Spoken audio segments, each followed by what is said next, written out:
the other war that continues to wage in the world.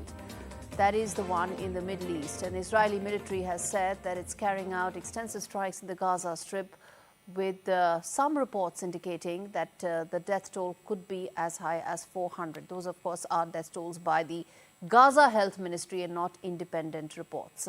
The Israeli Defense Forces have said that they are attacking what they call our terror targets that belong to Hamas. The strikes are continuing, and the IDF has issued fresh evacuation orders for many areas. Hamas says the US bears full responsibility for this in Gaza, after the White House confirmed that Israel has consulted the Trump administration before carrying out these airstrikes.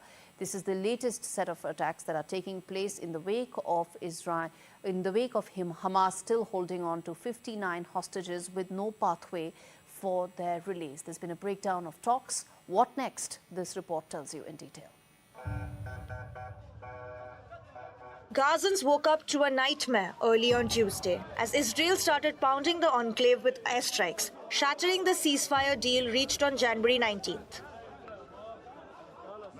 Israeli Prime Minister Benjamin Netanyahu said that he ordered the strikes because of a lack of progress in talks to extend the ceasefire.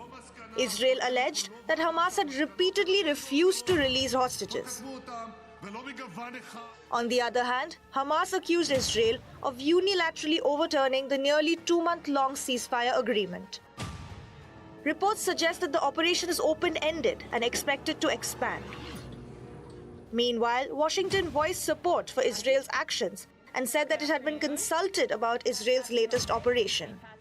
Phase 1 of the ceasefire has ended, but Israel and Hamas have not been able to agree on a way forward for Phase 2. Hamas wants Israel to completely withdraw from the enclave before it returns the hostages. There are nearly 60 hostages that remain in Gaza. Israel said that it wants to completely destroy Hamas's governing capabilities, and it will not withdraw until it does so. According to Gaza's health ministry, the fresh strikes have killed hundreds, many of whom women and children, and injured an equal number of people. Gazans have expressed their disbelief and despair, saying that the strikes have been more intense than ever before. كان لنا امل انه توقف الحرب وعسبة انها تنتهي المصيبه اللي احنا فيها، لكن بشوف الحرب رجعت من اول وجديد. مش عارف اقول لك ان الله ايش بدنا نعمل. هذا اللي بصير فينا هذا جحيم. The strikes have shattered a period of relative calm in the region and raised the prospect of a full return to fighting in a 17-month war that has killed almost 50,000 Palestinians and reduced most of Gaza to a rubble. With Vishal Vivek, Bureau Report for NDTV World. There are 59 hostages that are still with Hamas. There is no pathway as to when they will be released. Hamas says that it wants Israel to completely vacate the enclave before they release those 59 hostages. That, of course, is a deal breaker, isn't it? Which is why I ask this, that is the peace deal now off the table? Is Netanyahu, Prime Minister of Israel, facing a crisis of confidence because those families of 59 hostages who've been with the Hamas terror enclaves for almost 17 months, they need answers. They want their loved ones to come back. And will Donald Trump now focus on this war after he is done with the Russia-Ukraine war? Because there's expectation he may find some sort of a negotiated settlement there. What about this war in the Middle East? Phase 1 of the ceasefire happened.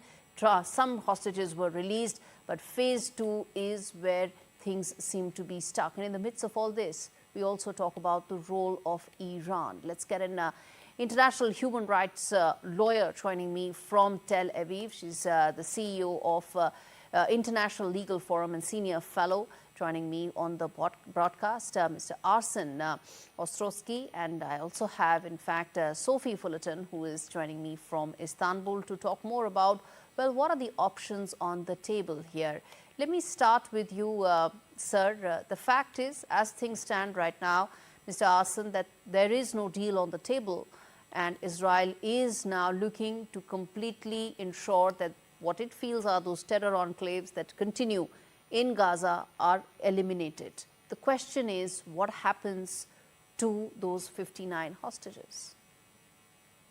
Look, thank you for having me, and that's a very good question. I think to a large extent what happens next is in the hands of Hamas. It did not have to be this way, but effectively Israel was left with no alternative. The ceasefire essentially ended March 1st at the end of the completion of the first phase. So what we've seen in the last 2.5 weeks or so is essentially a de facto ceasefire and a period of some 2.5 weeks of calm for Hamas in Gaza. However, without any hostages coming out. Now, that situation, that kind of status quo is certainly unacceptable to Israel.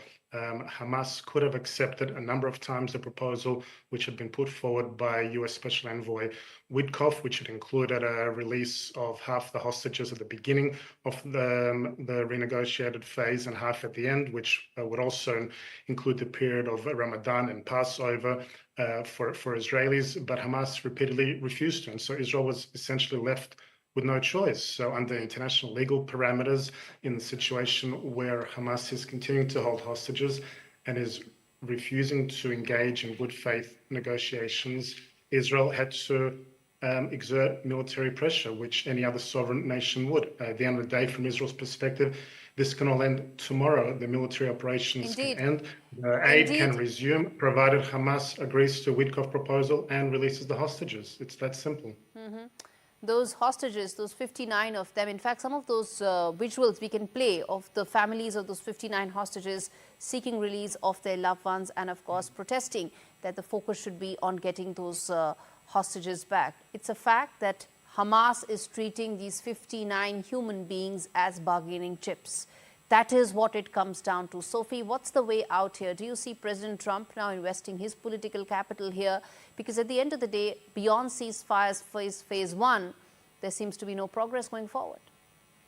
Well, Trump touts himself as one of the most pro-Israeli presidents we've had, and he's going to continue along that line. So whatever Israel chooses to do, you should expect the U.S. to toe the line in that essence. So if Netanyahu or the administration wants to continue to do warfare on the Gazan people, you should expect this administration, the Trump administration, to continue this as well. I would also argue too with the Trump administration, they are seeing their own interests at play here. We have seen in the past, for example, that Trump has this idea of having some of the land from Gaza in U.S. control. So there's these other aspects of this conflict that are happening at play behind the scenes. The other thing I would say too is that this conflict is not going to cease until Netanyahu also chooses for it to cease on his end as well. It seems a lot of times when Netanyahu is experiencing some type of political turmoil within his own personal cabinet or within his own person, we see an onslaught of violence. So, for example, Netanyahu was facing some issues within his own... You think these are deflecting tactics? That's what you think they are? Yes. Mr. Arsen, respond to that. Mr. Arsen, respond to that, that maybe that's the reason why those families of those hostages are protesting, because they feel that they are being treated as just that, bargaining chips. No, I mean, look, I think to suggest that this is some kind of deflective action is quite frankly grossly offensive and really just minimizes the barbaric role of Hamas, an organization that murders, maims, rapes, tortures, starves innocent civilians, and as we saw just a few weeks ago, returns the bodies of Jewish children in coffins. So to suggest there's some kind of deflection strategy is quite frankly an outright lie and offensive from all across Israel's perspective. The country is united in terms of bringing the hostages back and making sure that there is no role for a terrorist group like Hamas to plan Gaza. That is a position that is also supported by the US and by the EU, mind you, as well, and others who deem Hamas a terrorist organization. And to that extent, there is complete consensus here in Israel. Of course, there are differences in terms of how best to achieve that, in terms of obviously the painful consequences that have to be made to help rescue the hostages. And as we've seen, Israel has been forced to release hundreds upon hundreds of convicted terrorists and murderers with blood on their hands to retrieve the bodies of even our hostages. I agree.